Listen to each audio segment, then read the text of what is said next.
G'day guys, it's Paul here from The Hook and the Cook and welcome back to our channel. The Hook and the Cook aired in the US, New Zealand and right here in Australia. Scotty and myself are really excited to bring you episode 2 today, fly fishing in Victoria's Goulbourn Valley River.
Got ourselves a nice little rainbow here. Yeah, happy to take a wet fly. Yeah, took a wet fly. We fished it dry for quite a while. But it's a good little pattern for the bait fish. Oh, and there he goes. There he goes. That's a quick release. Oh, well. That's what happened. He's only a little one. He's destined to go back.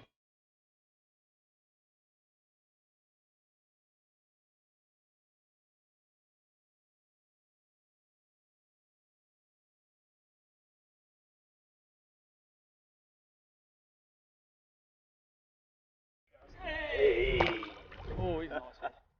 How cool is that? Hey? He's not in the boat yet. Oh, there you go. Fantastic. A rainbow again? Yeah. Look at the colour. Pretty nice fish. What a beautiful looking fish. Got that fly. Huh? He's got that fly well and truly down his mouth. So just keep him in the water like that and I'll get a pair of forceps and get him off easier. Put him in the water for a sec. Beautiful. First little wild rainbow trout. Fantastic. Pop him back, eh? Yeah, Put him back in the there net. and then I'll see if he swims alright. Yeah. Make sure he's sitting up like that and he's telling us he's happy. Yeah. There he goes. There he goes. Wow. Straight to the bottom. Well, You've done it. I'm hooked. Learned to cast yesterday. Caught a nice fish today. Yeah, that was unreal. Thanks very much. Fantastic.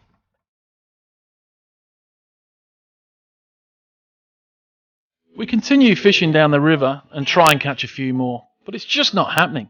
I think I've still got a lot to learn. Well, it's been an absolutely beautiful morning on the Goulbourn River. We've caught a few nice small trout. It's been a little tough, but just talk us through some of the flies we've been using, Dave. Well, we've tried a few methods because the fish weren't that active. So we've done a bit of nymph fishing under an indicator, and you know the nymphs are. Yeah, those little fellas. That's these little fellas that got swimming around the bucket, right? Yeah, that's right. So we're representing those with a nymph that's really tiny. Tiny, but, yep. You know, What size it hook's matches that one? up. It's about a 14 hook, Oh, okay. Yep. and they're just dark brown. They match up. That method today hasn't caught us a fish. What has caught us the fish today are wet flies, Oh, okay. subsurface. Yeah, what does this guy represent? It's representing a small bait fish swimming in the river, Okay. and it's aggressively made to sort of flash and flare as it goes through the water, and it makes the fish charge and attack it. So Okay. it's a So what makes you think we should use a wet fly or maybe a dry fly? well, it's activity on the river. If you're drifting down the river and you're not seeing terribly much on the surface, Yeah. you're saying, well, the fish are staying down, there's nothing encouraging them to rise, so a wet fly is a better option, something that gets in their zone, and that's what we've been trying to do through the day. So if we're not seeing them on the surface, obviously they're head down, they're nudging around in the rocks. looking Yeah, for or food sitting small- mid-water cruising, just waiting for something to come small along. bait fish. And the bait fish goes past his nose, it's a territorial response action, a feed action, so he chases it and grabs it. You can grab him. Coming up after the break, we try a hand at some land-based fishing. Well guys, I hope you enjoyed that. Don't forget to tune in next week for parts C and D of episode 2, and don't forget to join us every week here at the Hook and the Cook, and you can follow us on Instagram, Facebook and Twitter. And we'll see you next week. Cheers guys.